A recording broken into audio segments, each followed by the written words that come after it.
Good morning, Adelaide. And my name is Con, and I am the Conversationalist. And as always, I have my latte in tow.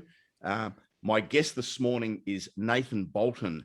Now, Nathan is a former special operations engineer who was deployed twice to Afghanistan with the Australian Special Forces. Nathan was responsible for search and clearance of improvised explosive devices, which no doubt would have been very, very, very stressful. The role took a heavy toll on his mental health and almost cost him his life. Nathan is now a director of Bolton Brothers, an Adelaide-based psychology company committed to changing the face of men's mental health. Good morning, Nathan. Good morning, Con. Thanks for having me on. Mate, it's an absolute pleasure. Mate, I just before we start about, I guess, the past, which really for the listeners to put in context about the work that you're doing now. Can I just ask you, with mental health, do you find that there is more mental health issues, or there is more awareness, or a combination of both? That's a very challenging question. I do not have a scientific or an academic answer. I have an opinion. Do I believe that a lot more people are talking about mental health? Yes, definitely. I think it's a more open discussion, hence why we're seeing more cases going out there. But are there societal factors at play here that are dictating an increase in mental health challenges? That is another question that I don't have the answer to. But the conversation is definitely a lot bigger than it's ever been. And like even 10 years ago when I got out of the military, the conversation around mental health didn't exist. And now you've got the ADF, the Defence Force, actually publicly promoting good mental health and wellbeing, and it's like stretched the whole way through throughout the actual ADF. So there has been a stark change. And if the ADF is changing, I'm like, man, that's a sign for the positive. I was going to say that's you're absolutely right about that, mate. Let's go back to when you joined the special operations. Yeah. First of all, what motivated you to do that? I'm intrigued. Oh, well, I guess to put it short and blunt, my dad, I guess every boy wants to grow up with their father, to be proud of him and all that. And my dad is a loving man. However, he was never very emotionally available, put it that way. We called him an emotional icebox. That's that's the term we've coined for him these days. So it's and in those early years, finished high school, I worked in the mines, worked on the oil rigs, was a volunteer firefighter for the country fire service. I'd done all these things, but something was missing. But every year I'd always go to the dawn service with my dad. And I saw my dad, the amount of respect that he gave for those who served and paid, I guess, that ultimate sacrifice. Yeah. And I guess as a young boy, I saw that as a surefire way to make a father proud. So before I knew it, I joined the Army Reservist. But on the side of that, I'd worked in the mines, worked in the oil rigs. I was on a lot of money at a very young age, but I wasn't living. There's a phrase that I came to absolutely despise in the English language. And it's like, oh, what have you been up to? Oh, same old. I'm like, if that is what your life is all about, I'm like, then do something about it. And that's what I was actually saying. I was working the mines and I was doing all this. I was earning a lot of money, enjoying it and making the most of it. However, I wanted stories. I wanted adventure. Yeah. And I also saw the military as a very good way of getting that. Achieving that. Wow. Okay. You've joined the military and you've gotten into special operations as an engineer. Yeah. You did 2 tours. There's obviously, and in your intro and indeed your LinkedIn profile tells about your experiences which have led you to where you are. Yeah. Can you share a couple of your experiences that really have left a big impression and have been responsible for driving you to do now what you do? As a whole, I buried everything. Everything I ever went through, every battle I ever faced. I was brought up in obviously a very stoic family.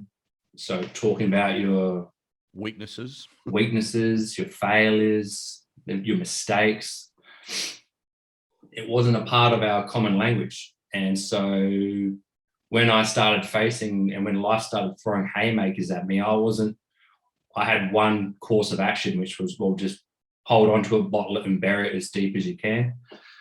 And so I was very stoic and I held on to everything and never let it out.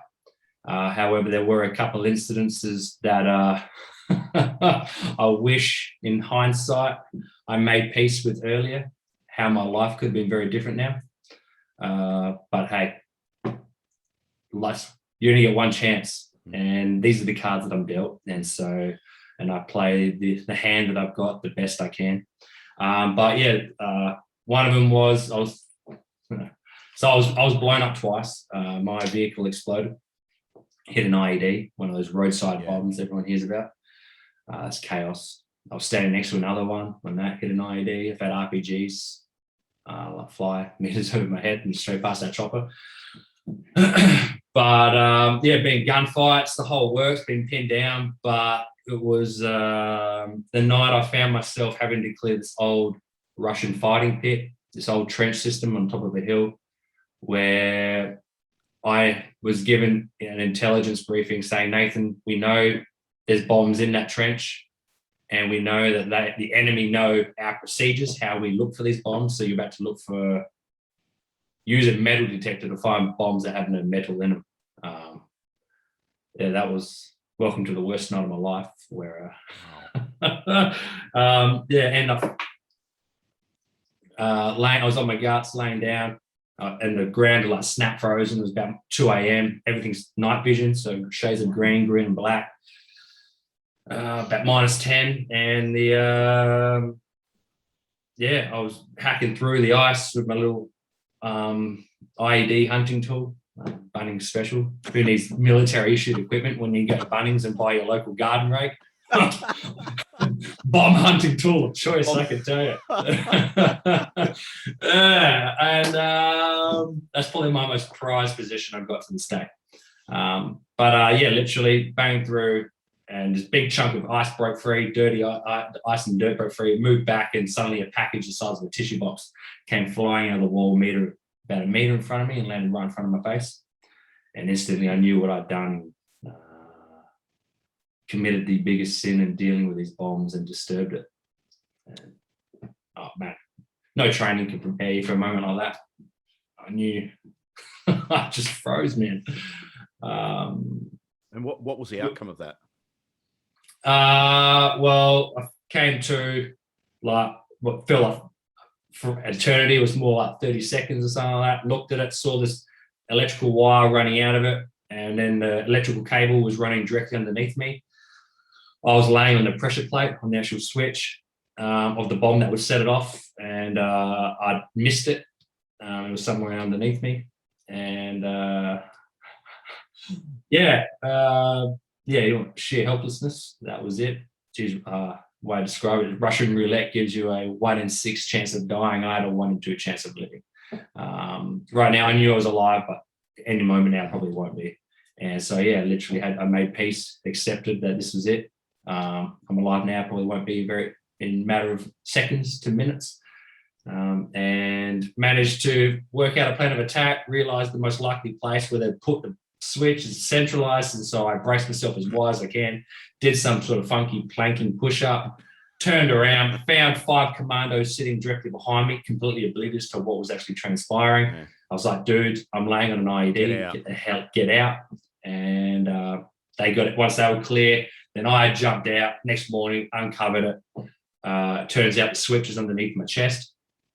I was laying on it, but if I'd taken one more bite forward and moved to look one more bite forward, I would have set it off. Yeah. So actually, disturbing it and committing the biggest sin actually saved my life. And it's funny how the darkest moments in your life are the biggest saviors. They're the ones that drive the biggest change. But the thing is, I probably would have survived because the bomb was underneath me. It was underneath 5 of my mates. So the 5 commandos behind me. Wow. Yeah, I guess almost costing my own life is one thing, but almost costing I could accept that, but almost costing the lives of 5 of my mates. 5 other guys. Yeah. Yeah, that I penalised myself pretty badly for that. And I guess I know, and majority of people can't even begin to imagine what your experience would be like. But as a rule, we have a tendency to beat ourselves up over what may or may not have been, and we just continue to drag these things along with us, and it's like carrying a 50-ton weight, and we wonder why we can't move forward. Yeah, Nathan, you did 2 tours. Did you notice, or was there any level of awareness of your mental health deterioration from one tour to the next? In hindsight, yes. But at the time, I had zero mental health literacy. I didn't understand mental health. And when you don't understand and you're not aware about introspecting and looking inwards and reflection, well, you got no other choice except to, if you don't believe anything's wrong inside, you have no choice but to blame and externalize your symptoms of distress. And so I just thought the world was stupid. I thought people were stupid. I just got really angry with the world. But after my second tour, there was this 2-week window where I got really angry. It was a shift like I'd never seen before. I was like the aggression. I just wanted to go to a pub and just like punch on with everybody. Yeah, I was, but I didn't know what it was. And so, but after about 2 weeks, back at work, distraction, and life moved on. I never thought about it again, never thought twice about it. It wasn't until after my second tour, I was like, it was this same again. And I actually had a girlfriend at the time, and I said, after my first tour, this happened. So if you ever see it happen again this time, just let me know. Well, like this is what happened. Yeah. And before I knew it, my brothers had taken me to a nightclub here in Adelaide to have a good night, and I literally snapped. Yeah, and it was completely out of character. But my brothers didn't understand. I didn't understand. No one understood what was going on, and we just said.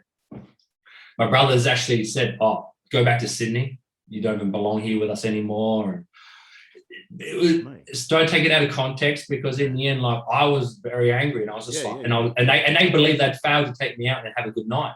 And this is what happens when you don't understand about what's going on with someone else around you who's actually dealing with their mental health problems. And then before you knew it, I was just like, I'd find myself in the car just screaming, just like punching the steering wheel. I know all I remember saying, I was like, "Get out of me." I didn't understand why I was saying. I didn't know what I was asking to get out of it, but that was the choice of words that I was using. And it was just pent up. There was this like monster inside that was like ripping me apart, and it was torturous. And your head, like it's hard to describe when your mind is absolutely torturing you. I'm like, the only way I've learned to describe it, I'm like, have you ever tripped over and hurt yourself? Broke a bone or anything like that, where the pain was that excruciating, where the choice to end your own life became the only option. That is the level of intensity and the suffering that those who are dealing with like depression, the black dog, that is an absolute, that is what nightmares are made of. I could always say I could deal with my PTSD, but when I was dealt with my depression, when you have zero sense of self-worth, when you have no purpose and no meanings and no reason to even wake up in the morning, pretty much your entire life, we have no reason to wake up. What's the point of waking up at all? And for years, my entire life became a means of trying to protect myself from me. And I went from being this high-achieving, proud, confident, optimistic guy, a guy who was awarded Soldier of the Year in 2013, voted by his peers as the one man that every soldier would want to be standing alongside if shit hit the fan. out of anyone, they chose me. And now just 2.5 years later, I'm this guy who literally is like struggling to even keep himself alive from himself. So, and so what the fuck? What happened? Yeah. So at what point is there a like almost like a defining moment where your level of self-awareness was, okay, I know what I'm dealing with, I've got to get help? And then what did you do to get that help? Yeah. Like most of us, we are very resistant to change. And it's not until we truly hit rock bottom that we finally do something about it. I hit rock bottom. Yeah. And it was at a mate's wedding. Shit. And yeah, I not only that everyone, whilst I was at the wedding, surrounded by, I guess, laughter and joy, I politely excused myself from the table and left the venue. I guess, yeah. I remember just sitting on top of this set of stairs, just overlooking this garden. And it was just peace just finally washed over me. And I was tired, run down. Yeah, I'd run out of reasons. And I guess sleep was all I desired. And sleep forever became, I guess, the most merciful thing. I was done. But I was lucky to have a mate find me when he did. I remember I asked him, what's wrong, mate? I literally just collapsed. Emotionally, just absolutely just broke down. I was so confused. Nothing was making any sense. However, it was that moment when I realized, when I finally got to the other side of the, because that moment of like severe suicidal ideation, I'm like, everything that I am has brought me to this moment. If I had the tools that I needed to help myself, if I had what I needed to get out of this, then I wouldn't be in the position that I'm in the first place. And for the first time after that moment, I was just like, everything that I am has led me to be fighting for my life. And so everything that I am is, I have to start again. And that's when I finally reached out, got help, finally accepted the fact that I wasn't a superhero. Because we all want to be put on this brave face and have this bravado and be this courageous guy that has no problems, like he's got his shit sorted. I'm like, no one's got their shit sorted. We all face our demons. My demons happened from me at war, but the thing is, though, no two people ever experience the same thing. We all go through what the universe and the shared experience is the way that mental health and the experience impacts our body. And that is the universal, that is the shared experience. And this is where you can't compare your experience to the other person around you. But if you're struggling with what you've been through, that pain is real for you. Don't compare it. I'm like, if you are struggling with it, then do something about it. And so for me, literally, I finally went, saw a psychologist, and like a car, I literally stripped it down to its bare shell. And then with a psychologist, ever so slowly started rebuilding that car piece by piece, checking every component before I put back in, seeing what I could salvage. And there was not much I could salvage. I was a wreck. On a PTSD scale where you do the actual test, I thought I was doing all right. And I finally did this test. And a score on this test about mid-20s usually implies that you're struggling, like trauma and something you've been through in your life. My score was like 64. And I thought I was doing all right. Those numbers probably won't mean much, but it's like I was in real bad shape. And that's the thing. And I was put on that brave face, believing that all was okay. And so with a psych, slowly pieced it all, started piecing the car back together. And for the first time, like, I'm not the same. I'm stronger in some ways. Right now, I can deal with my war experiences now. and I can live with it. But I get overwhelmed with stressful situations a lot more than I used to.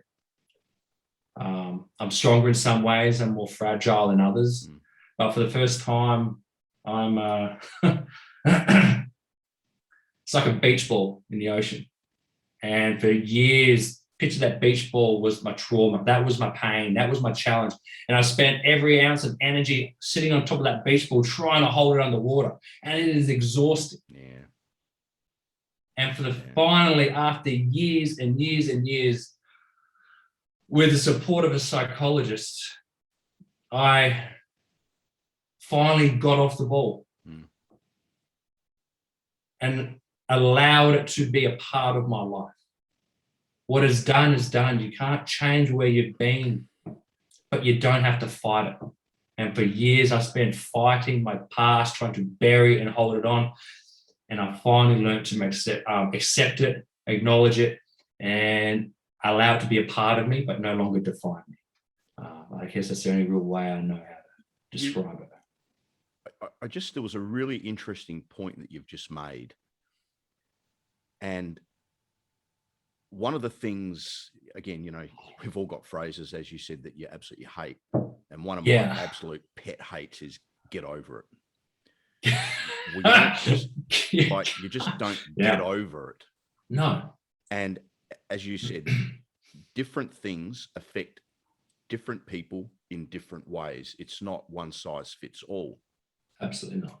So what I'm getting from you is that the challenges or the traumas or the issues that we had, we don't get over them. We don't forget them. We just learn to accept them. Yeah. They become a part of our lives. Yeah. But we don't allow them to dictate our lives. Is that fair? Yeah. Our struggles, I guess the way I see it, they're the prime movers within our day-to-day lives. I guess they are the ones that force us to make the tough decision. Yes, they are our pain. And yes, they are our suffering, but they're also our greatest teacher because our struggles is what passes on the lessons that we never forget. Sure. They have the ability to reshape our very character and our lives as we currently know. Okay. And right now, the person I am today, with all the struggles aside and losing like 6-7 years of my life to severe mental ill health, PTSD, major depression, I'm like, for the first time in my life, as cliche as it sounds, I'm free. Yeah. Because these days I am unapologetically me. Yes, I was once this SF dude who did all this cool shit and had fucking guns and body armor and did all this hardcore shit, but I'm just a big giant teddy bear. I care about people. I don't like conflict. Never have. I would give someone a hug if I'm near them. I'm not trying to be anyone that I'm not trying to be anymore. Whereas back then, I tried to play into this idealistic sense of me. So I was wearing this mask, trying to live up to an ideal that wasn't me, and that's exhausting enough when you're not trying to be yourself. And this is where, for me, learning to be just, I guess, unapologetically me was the most freeing thing I've ever done, because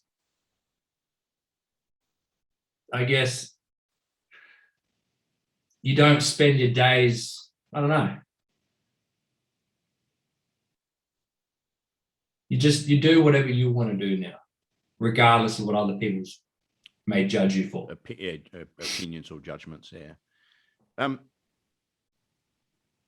At what point, once, I guess, in the process of dealing with your mental health challenges and issues, at what point did Bolton Brothers become a passion? You know, was there a moment where you've woken up and gone, man, I've got to use not only what I've learned, but what I've been through to help other people?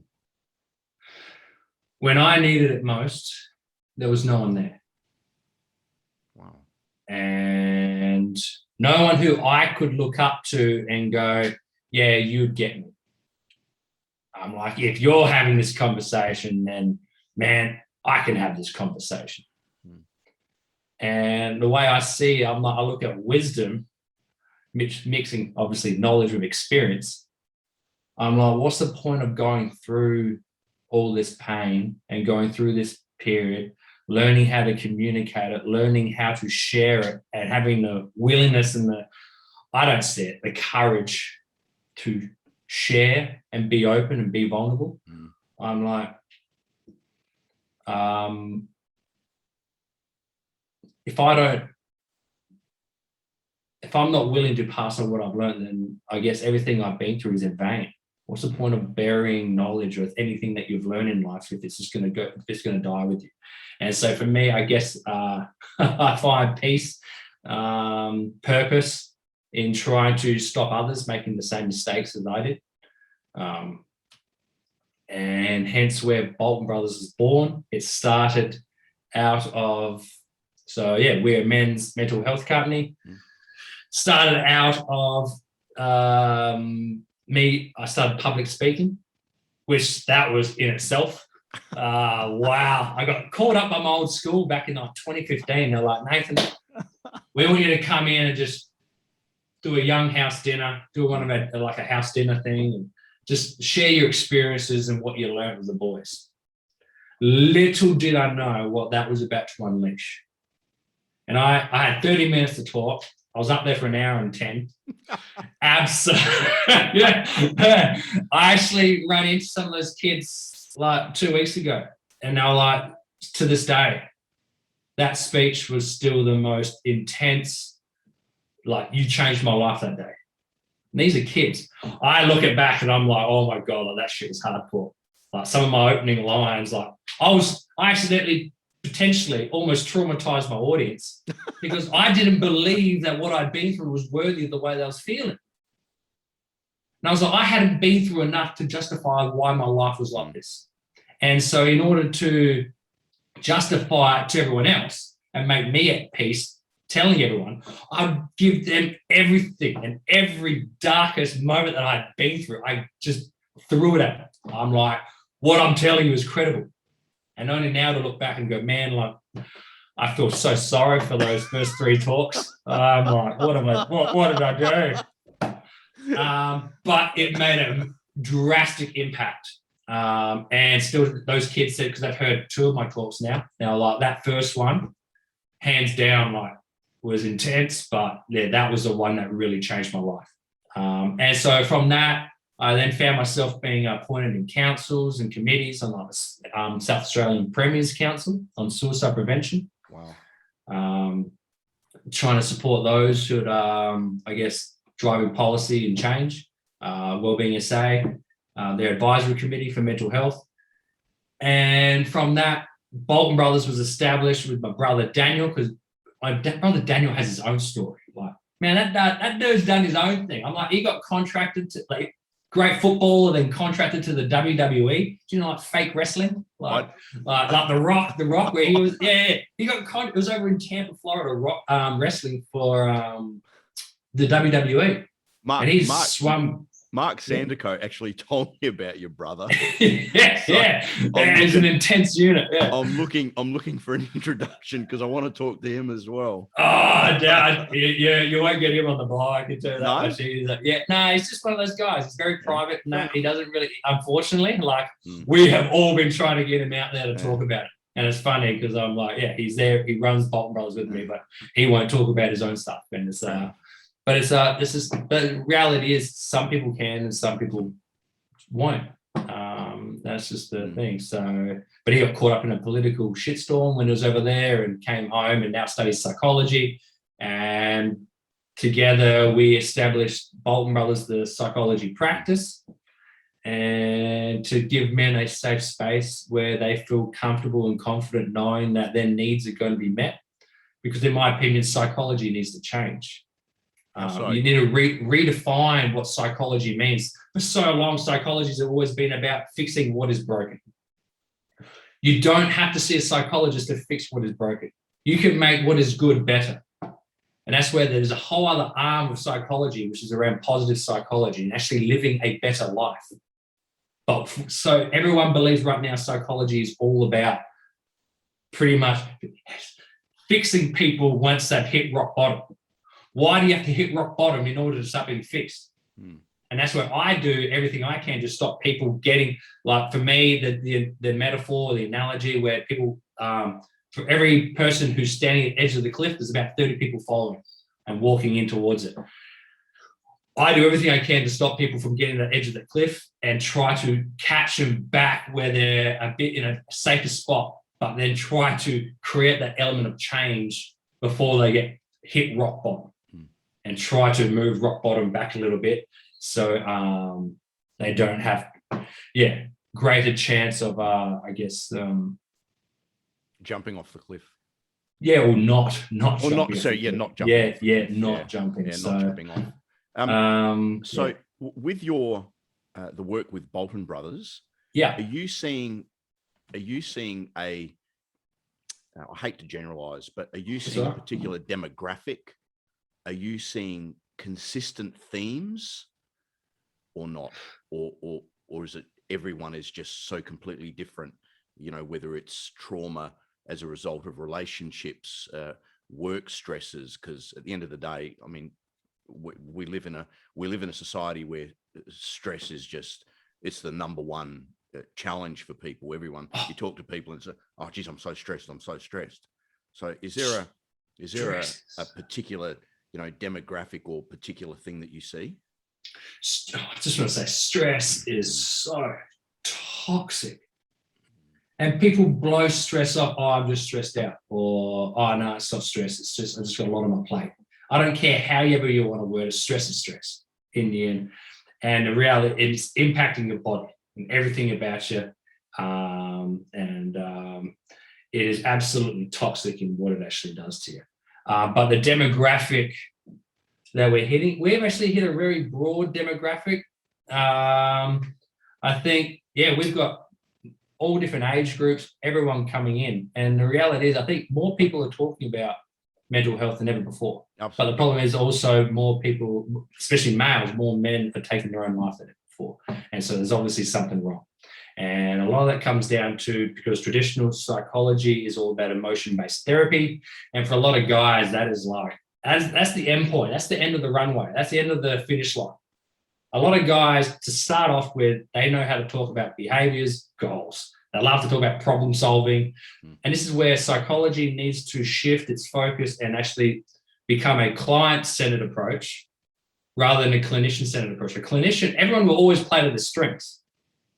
But if playing to your strength is causing your client to leave because you're not playing to what they need, I went through 5 different psychologists.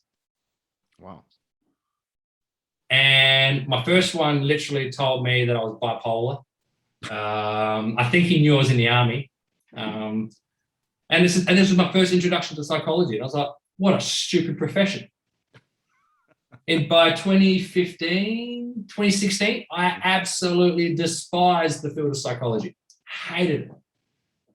That's because I didn't understand. I didn't know what was going on. And it's not until I went to my 5th psychologist where I walked in there and I was angry. And I was like, who are you? How are you any different to anyone else? And what are you going to do for me? And I walked in, it was like full-blown interrogation. And I'll never forget what she said to me next. She's like, Nathan, this is not about me. This is about you. You're in my office. Why are you here? And I'm like, what? It was like just like it was just one of those moments where I'm like, and this is when and before I knew it, she would set goals and targets and things I want to achieve. And she empowered me. She's like, Nathan, are you willing to do what it takes in order to get yourself out of this?